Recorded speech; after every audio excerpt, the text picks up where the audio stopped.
So for the Asian region, the China slowdown, the China problems that we're having, as well as the currency problems we're getting from the strong US dollar and that sort of global feeling. Tom, just tell me how you're looking at the regional picture right now.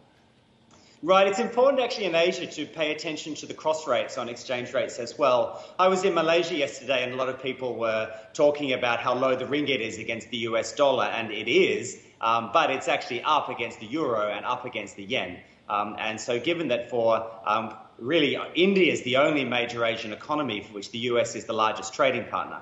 And so for a lot of Asian economies, it's not just the US dollar rate that's important for their trade. You can split central banks up into a few different camps. And of course, chasing the Fed is one of the big Asian macro themes right now. The economies that are best placed are those central banks that started to move early. So now their currencies have been under less weakness and they've got less adjustment to do now. So this is places like New Zealand and like Korea.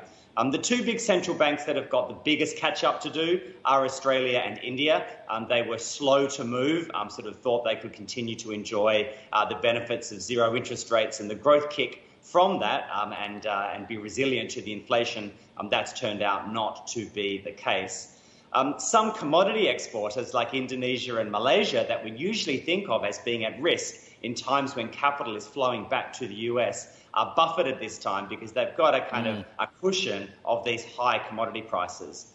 So the risks in Asia, I think, are in those economies whose exports are doing badly. We are seeing electronics exports doing well, but the Philippines and Thailand, reliant on services, are in a more difficult position.